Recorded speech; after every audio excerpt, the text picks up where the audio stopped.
Gloire soit rendue à notre Dieu. Shalom, bien-aimés dans le Seigneur. Shalom, peuple de Dieu. Je suis vraiment dans la joie de nous retrouver encore, surtout dans ces nouvelles années, car chaque année amène quelque chose dans nos vies. Nous devons commencer à comprendre ces choses, que chaque année amène quelque chose de nouveau dans notre vie. Et je suis vraiment très content de vous revoir encore. Et je rends grâce au Seigneur parce qu'il nous a gardés, nous tous, durant toute l'année passée, jusqu'à voir encore le jour de l'année nouvelle. C'est vraiment quelque chose de merveilleux que nous devons être reconnaissants à ce Dieu. Parce que ce n'est pas un mérite, on n'a pas mérité cela. Bien aimé, on doit toujours comprendre que ceux qui sont morts, nous ne sommes pas plus qu'eux. Nous ne sommes pas supérieurs à eux. Nous ne sommes pas excellents. Nous ne sommes pas formidables. Nous ne sommes pas trop spirituels. Nous ne sommes pas je ne sais pas quoi, trop méchants ou quoi. Non, nous ne sommes pas. Donc, on ne peut même pas comparer. Parce que si nous vivons, c'est vraiment la grâce particulière de Dieu. C'est là que je dis toujours, le mystère de Dieu. C'est difficile de comprendre Dieu dans sa totalité. Parce que aujourd'hui que nous sommes réveillés, imaginez, il y a ceux qui ont tué la nuit. Il y a ceux qui sont massacrés la nuit. Il y a ceux qui sont commis des choses horribles la nuit. Mais la miséricorde de Dieu, c'est pour tout le monde. Dieu a fait miséricorde à toutes ces personnes, à nous tous, afin que nous puissions voir le jour d'aujourd'hui. Parce que si nous allons regarder sur le plan perfection, personne n'a mérité de se retrouver aujourd'hui. Personne n'a mérité d'être debout aujourd'hui. Donc la miséricorde de Dieu est toujours dans nos vies d'une manière ou d'une autre. Donc on peut regarder que celui-là ou celle-là a fait ceci qui était visible. Mais le reste, nous le reste, peut-être on a fait les choses qui étaient invisibles mais qui étaient aussi mal aux yeux de Dieu. Peut-être les autres n'ont pas vu. Pendant que les autres, peut-être ils ont tué les gens, c'est visible. Ah là-bas on a assassiné les gens, c'est visible. Mais le reste, ils ont commis les choses. Nous avons commis les choses qui n'étaient pas peut-être visibles aux yeux du monde, mais qui n'étaient pas non plus bien aux yeux de Dieu. Et Dieu regarde toujours ce qui est dedans. C'est pour cela qu'il nous a fait grâce. Donc, ce qui veut dire, ce n'est pas un mérite, c'est une grâce que nous nous retrouvons encore à ce moment partagé, surtout parler de la part du Seigneur. C'est une grâce, bien-aimé. Afin que l'homme ne puisse pas se gonfler, afin que l'homme ne puisse pas voir comme s'il a mérité. Non, c'est une grâce. Et nous devons vraiment être reconnaissants à ce Dieu par rapport à la grâce qu'il nous fait tous les jours.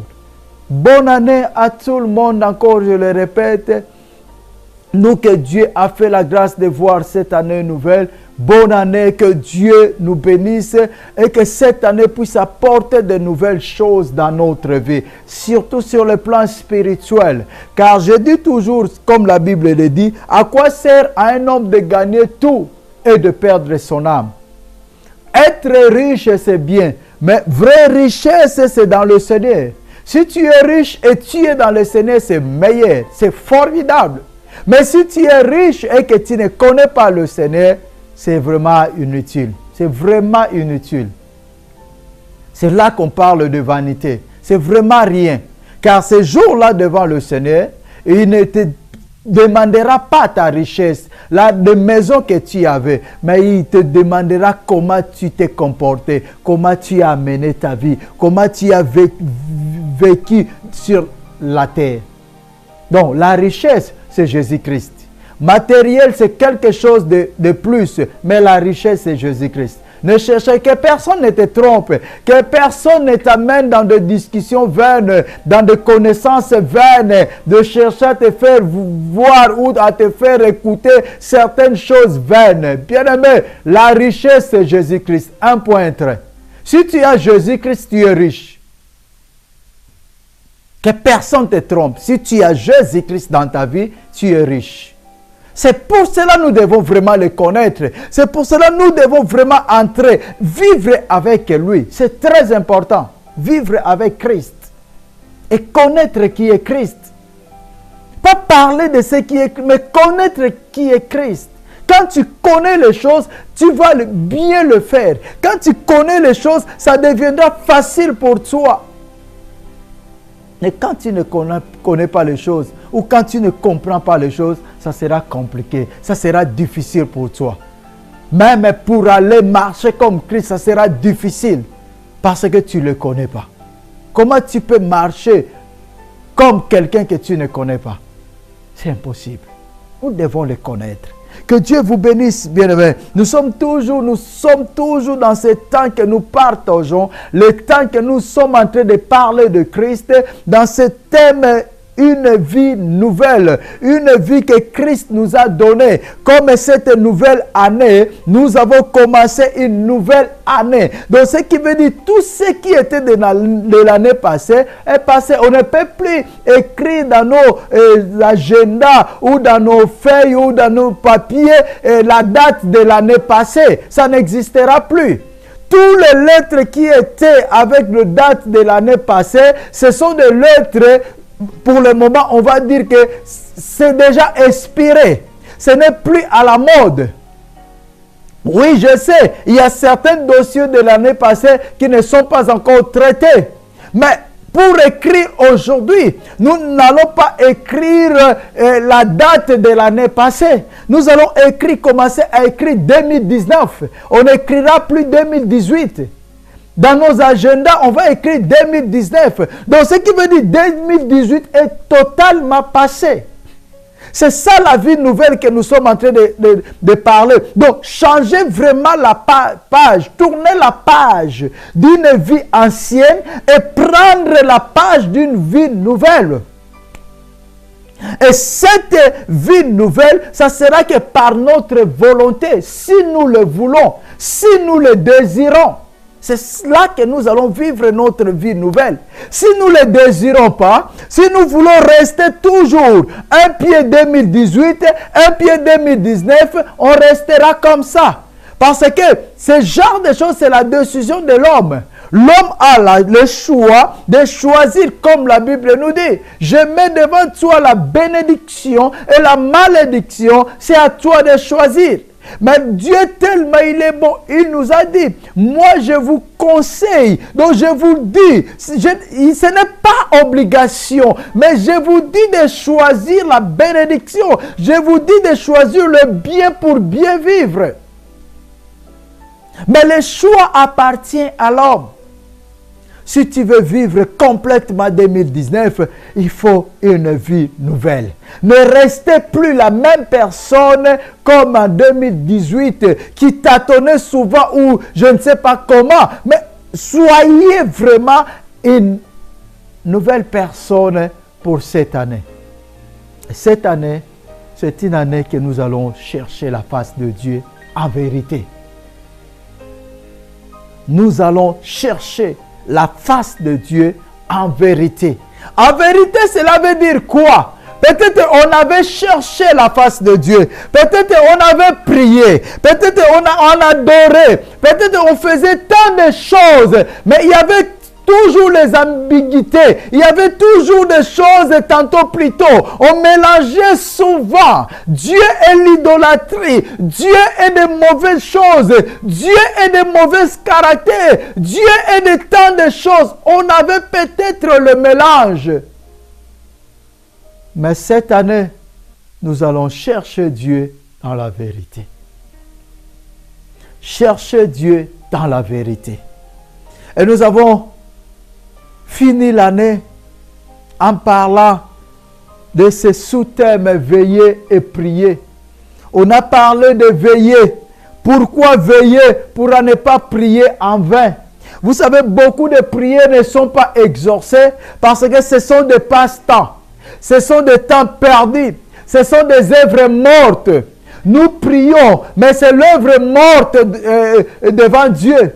beaucoup de... C'est que nous prenons du temps. Oh, nous avons veillé, surtout la fin de l'année. Il y a eu tant des églises qui ont proclamer de veiller, retraite d'une semaine. On va prier pour cela. On a de jeûnes et prier. Une semaine, nous sommes au fin de l'année. Pour dire que le diable ne travaille pas seulement fin de l'année. Le diable travaille tous les jours, chaque seconde. Car la Bible nous dit, votre ennemi, le diable, rôde tout autour de vous. La Bible ne dit pas, votre ennemi, le diable, rôde tout autour de vous au fin de l'année. Non. Il travaille chaque seconde, il rôde. Ce n'est pas que durant toute l'année, nous péchons comme nous voulons. Après, fin de l'année, ah voilà, nous sommes au fin de l'année. Il y a même ceux qui font dans leur culture, le système, ceux qui font, ah, nous sommes au fin de l'année. À tous ceux que j'ai offensés, pardonnez-moi. Bien aimé, non, ces choses, ce sont vraiment des choses mondaines. Ce sont des choses mondaines. Tu attends au mois de décembre, à tous ceux que j'ai offensés, pardonnez-moi. À tous ceux que j'ai fait du mal, pardonnez-moi. Mais tu attends au mois de décembre. Hein?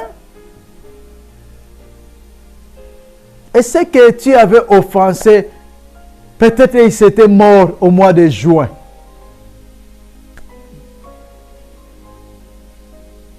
Dans la vie nouvelle, nous n'avons pas.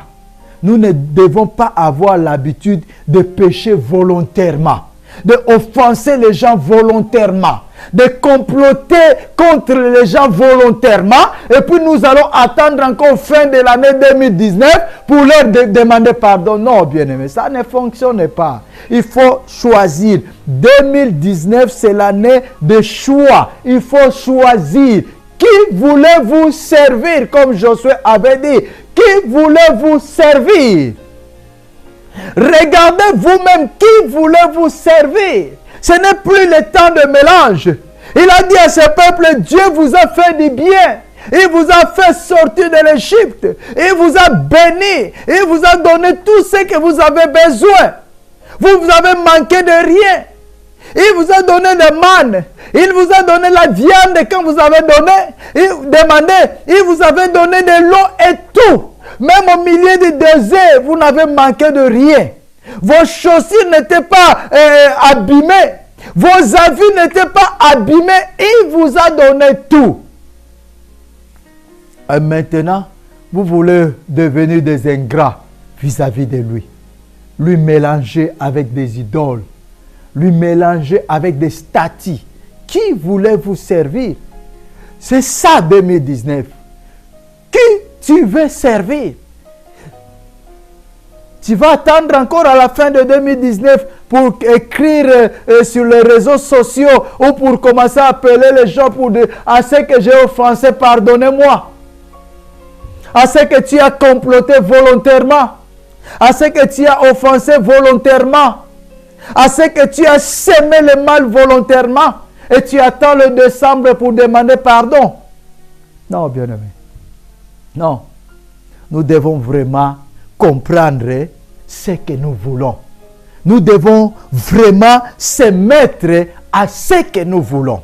Cette année. Se mettre à ce que je veux.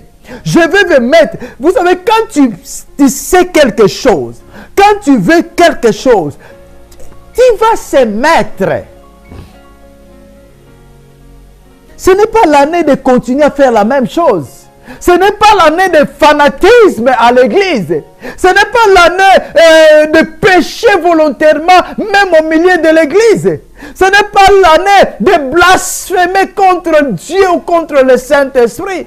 Ce n'est pas l'année de continuer à vivre le même, parce que Jésus ne retourne pas. Les gens parlent qu'il va retourner, mais il ne retourne pas. Ce n'est pas l'année comme dans le système congolais qui dit « Laisse-moi, je vais vivre ». Quand tu écoutes cette parole, cela veut dire « Laisse-moi, je vais faire des bêtises. Laisse-moi, je vais commettre le péché ». Parce que comment toi qui es vivant, tu es en train de dire, ah laisse, il faut que je vive. Je ne peux pas rester toujours comme ça, il faut que je vive. Mais tu es vivant ou tu es vivante. Tu n'es pas mort. Alors cela veut dire, laisse-moi, je vais commettre le péché. Laisse-moi, je veux faire blasphémer.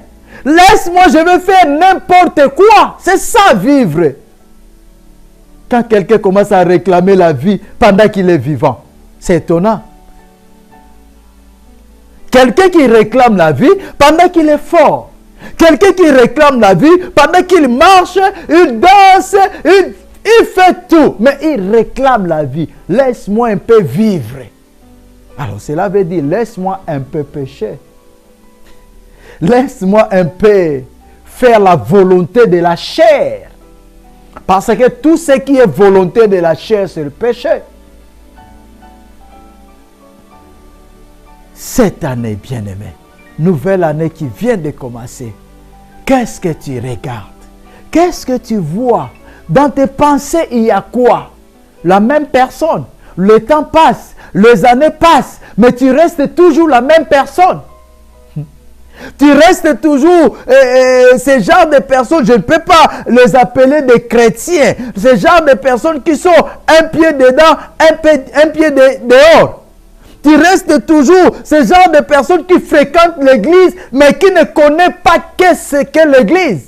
Tu restes toujours ce genre de personnes qui fréquentent l'église, qui crient Amen, Alléluia, mais sans pourtant comprendre.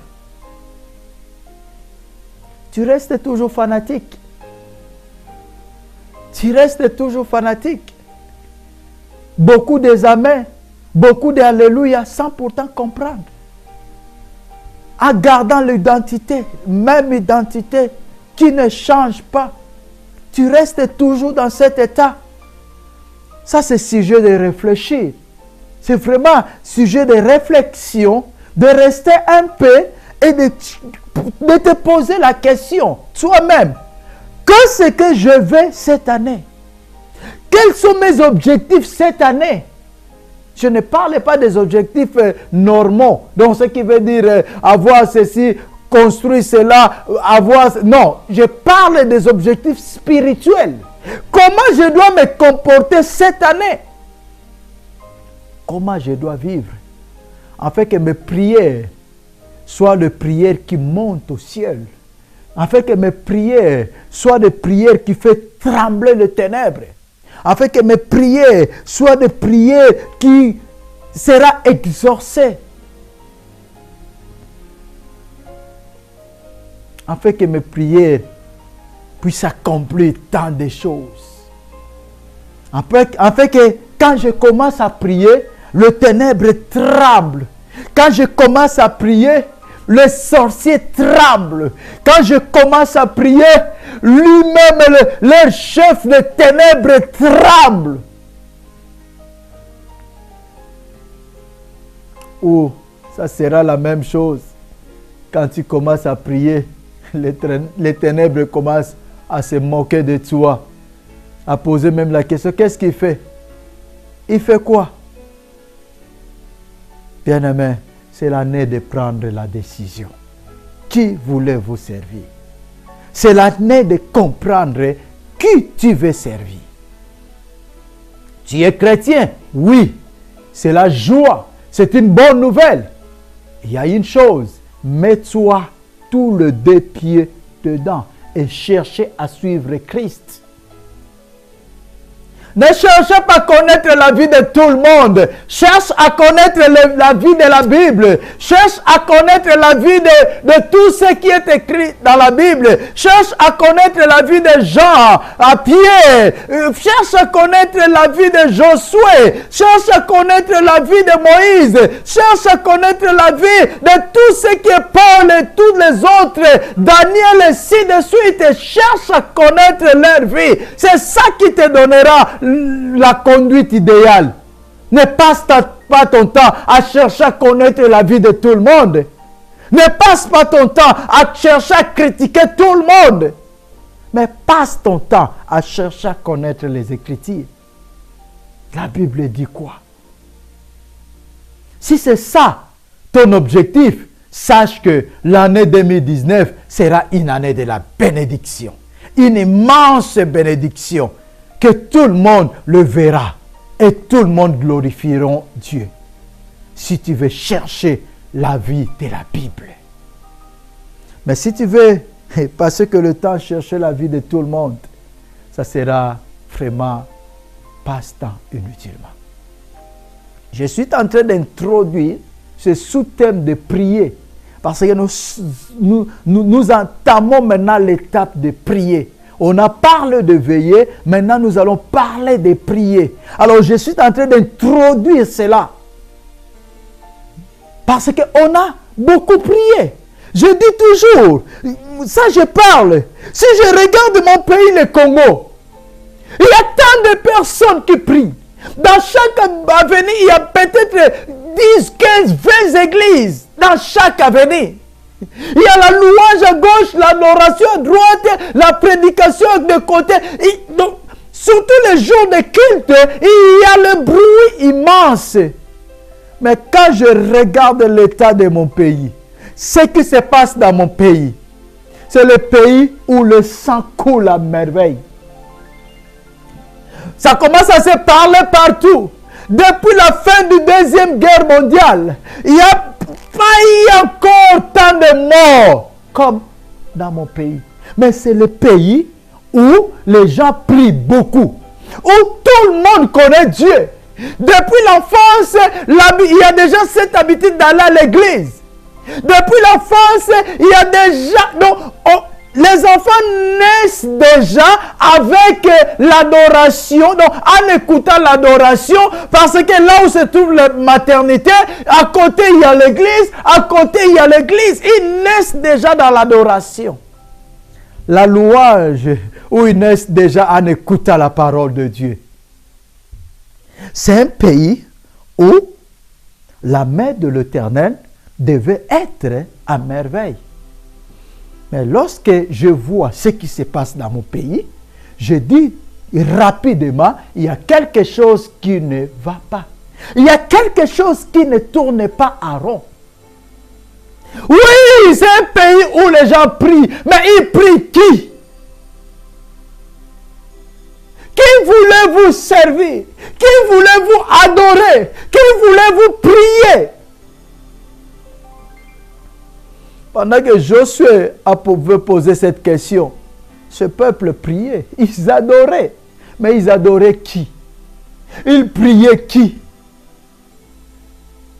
C'est ce que, pendant que Jésus parlait avec la femme samaritaine, oh que Dieu soit glorifié. Je suis en train d'introduire ce sous-thème de veiller et prier. Surtout prier, pardon. Je vais lire ce passage.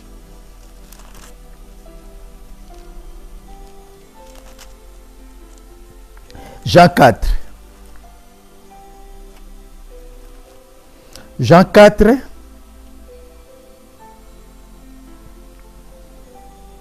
Nous connaissons l'histoire de la femme samaritaine. Je ne vais pas lire tout. Jean 4, donc on commence après, au premier verset. Je ne vais pas lire tout. Nous connaissons l'histoire.